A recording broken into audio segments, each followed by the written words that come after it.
नमस्कार दोस्तों, मेरे चैनल शिव भक्ति केपी में आपका स्वागत है। क्या भगवान शिव जी को जल और बेलपत्र चढ़ाने से मनोकामनाएं पूरी होती हैं?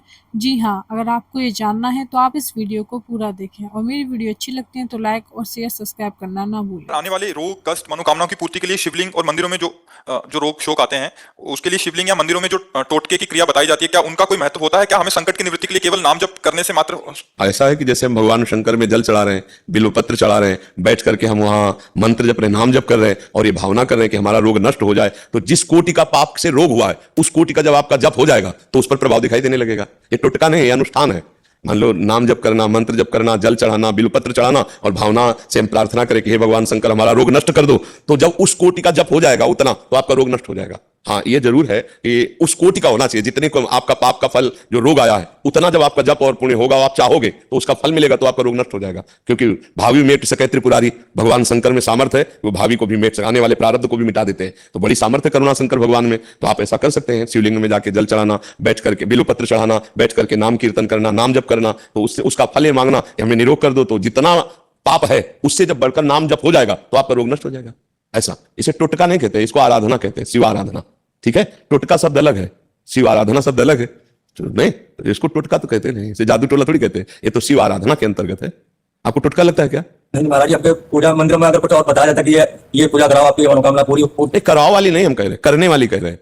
कराओ वाले में तो फिर अलग हो सकता है कि भाई इतनी दक्षिणा दो, ऐसा करो वैसा, उस पर हम नहीं जाते हैं। हम आपके करने से कह रहे हैं। आप एकांत मंदिर में गए, शंकर जी में जल चढ़ाया, 4 बिल्वपत्र चढ़ाए, बैठ करके भाव से नाम जप किया, नाम कीर्तन किया और हे भगवान हमें स्वस्थ कर दो या हमारे परिवार को स्वस्थ, हो जाएगा। इसमें किसी के बिचौलिया की थोड़ी जरूरत है। नहीं, अपने सीधे जाओ। और अगर तुम्हें ऐसा लगता है कि रुपया दें और अनुष्ठान कराएं तो फिर विश्वास करके करो। ऐसा विद्वान हो मिलना चाहिए जो मंत्रानुष्ठान ठीक से करे और आपका पैसा शुद्ध हो, धर्म वाला, और उसको दक्षिणा दो, तो ऐसा भी हो जाएगा। तो हमें लगता है सरल भाव में यही अच्छा है कि अपने बैठ करके भगवान का कीर्तन करें, भगवान की आराधना करें, उन्हीं से प्रार्थना कर ले। ये तो उत्तम बात है। और खूब रुपया बढ़ा हो तो आप ऐसा भी कर सकते हो। रुपया बहुत ज्यादा है क्या? है धर्म मतलब अनुष्ठान की बात करते हो ना, तो इसके लिए स्वयं जाओ, जल चढ़ाओ, साष्टांग दंडवत करो, अपने शंकर जी है।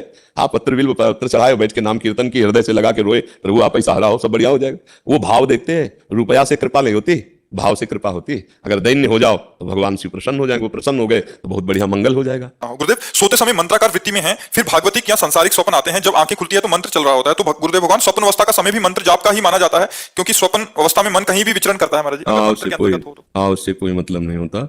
जब हम शयन के लिए जा रहे हैं, भगवत चिंतन प्राण होते हुए हम बेशुद्ध हो गए, अब अगर हमारा मन लीन नहीं हुआ तो रचना रचने लगता है स्वप्न की। तो अब हम तो बेहोश हो गए, उस समय हम निद्रा में चले गए नाम लेते हुए। तो जब हम जगेंगे, चेतना आएगी, तब नाम या मंत्र चलता मिलेगा। अगर ऐसा है तो बीच में भी उसका भजन माना जाता है।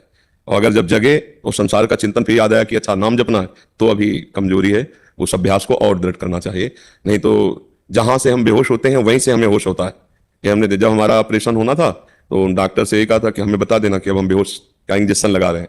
तो उन्होंने कहा अब हम इंजेक्शन लगा रहे हैं। तो जो हम पद चलाए थे वो कब बेहोश हो गए हमें पता नहीं चला।